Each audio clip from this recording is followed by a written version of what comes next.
Bonjour à tous, bienvenue sur cette chronique spéciale rien du tout, puisqu'effectivement très peu de films ont retenu mon attention cette semaine.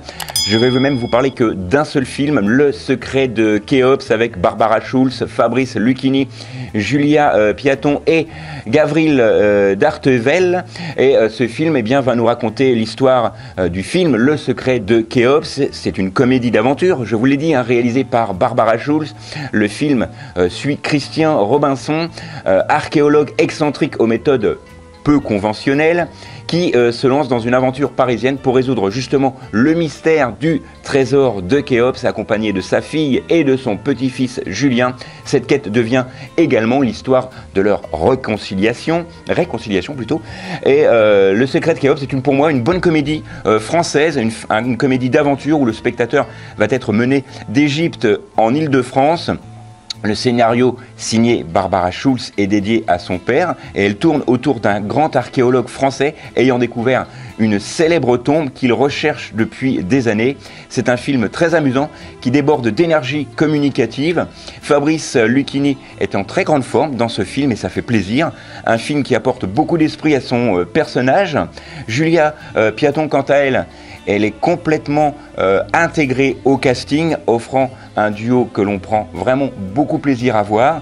Et Le Secret, pour moi, de Khéops, c'est un film divertissant, bien réalisé, qui captive le spectateur et les spectateurs de tout âge, avec une intrigue vraiment passionnante et des personnages attachants. Je vous rappelle le titre de ce film, Le Secret de Khéops.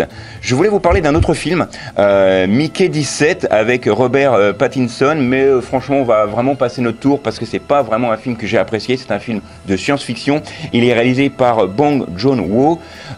C'est l'histoire d'un homme qui a énormément de problèmes, il veut quitter la Terre, il part dans une mission interstellaire pour rejoindre une planète glaciaire et il va être expendable, c'est-à-dire qu'il va devoir accomplir des missions, mourir pour être régénéré dans son propre corps avec toutes les connaissances qu'il a pu avoir auparavant et toutes les combativités et toutes les choses qu'il a pu apprendre. Voilà, c'est pas très réussi, ça prend beaucoup de temps à démarrer. C'est un film noir, une comédie qui mêle comédie, humour noir et politique. Pour moi, c'est un fiasco total. Alors, faites-vous encore une fois votre propre avis. Allez voir ce film, Mickey 17, qui sort cette semaine. Maintenant, on va faire un petit parallèle entre le résumé des récompenses des Césars 2025 en France et la fermeture de C8 et Énergie 12, qui est pour moi qui est un pur scandale, qui est une décision purement politique, et vous allez comprendre pourquoi tout de suite, avec donc la 50e cérémonie de César qui a été présidée cette année par Catherine Deneuve, qui s'est tenue à l'Olympia à Paris. Le film Emilia Pérez de Jacques Audiard a remporté 7 récompenses, dont meilleur film, meilleure réalisation notamment et meilleure adaptation, puisqu'il faut savoir c'est adapté d'un roman.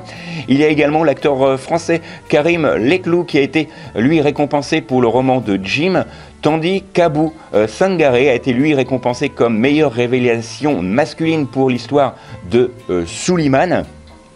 Et l'histoire de Suleiman, je vais vous le rappeler quand même, puisque c'est quand même assez fort de café, c'est un OQTF qui est devenu comédien, qui raconte sa propre histoire. Le film a également reçu le César du meilleur montage, et c'est vraiment important puisque c'est vraiment que grâce au montage qu'on comprend toute l'histoire de Suleiman. Mais c'est un peu paradoxal, on supprime une chaîne effectivement dite de droite et d'un autre côté les bobos bien pensants gauchistes des Césars, qui sont la plupart comédiens blindés de thunes mais qui ne font rien, ils ne font que de parler, donnent un petit peu les récompenses à ce genre de film. C'est un peu étonnant.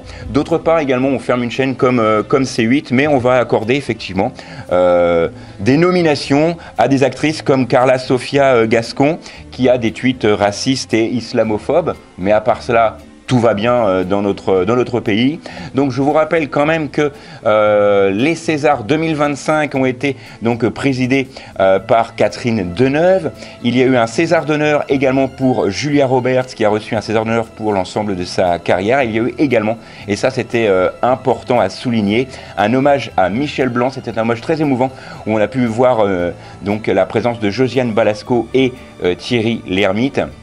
Et on va terminer avec un résumé bref sur les Oscars 2025. C'est à peu près la même chose qu'en France, mais avec un dynamisme supplémentaire avec les Oscars 2025. C'était la 97e cérémonie qui s'est déroulée au théâtre Dolby Theatre de Los Angeles avec Anora de Sean Baker qui a remporté lui 5 Oscars, dont meilleur film, meilleur réalisateur pour Sean Baker, meilleure actrice pour Mickey Madison, meilleur scénario original et meilleur montage.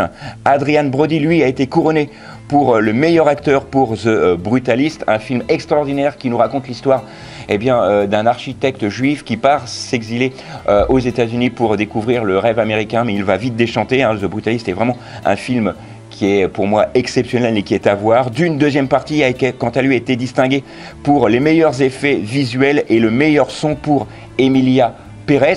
Et ça, c'est important d'avoir décerné, même si j'ai pu critiquer le film de Jacques Audiard, qui est pour moi pas l'un de ses meilleurs films, mais c'est une comédie musicale, et décerner un prix du meilleur son pour une comédie musicale, un film avec une comédie musicale, c'est vraiment important. Mais effectivement, je trouve ça scandaleux que l'on puisse encore glorifier une actrice comme Carla Sofia Gascon, qui est la première actrice transgenre à être nominée aux César et aux Oscars, parce qu'on a ressorti certains de ces tweets qui sont purement scandaleux. Mais d'un autre côté, le parallèle avec ces tweets, c'est qu'on considère que certains propos tenus sur la chaîne n'ont pas, entre guillemets, rempli le cahier des charges que l'on doit remplir, si tant est qu'on doit remplir un cahier des charges quand on a certaines idées.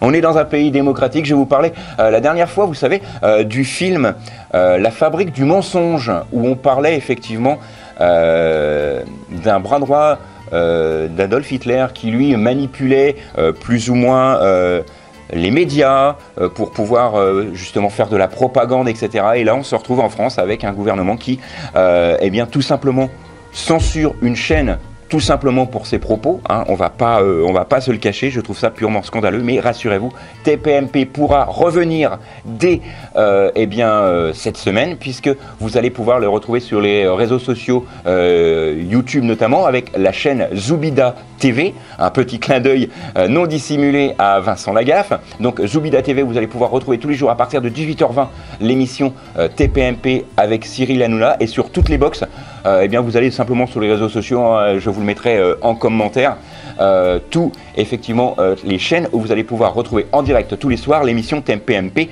Comme quoi on a voulu censurer une chaîne, un animateur, et tout cela n'a pas été le cas. On a supprimé tout simplement plus de 400 emplois, et c'est purement un scandale, et ça se passe en France, mesdames, messieurs.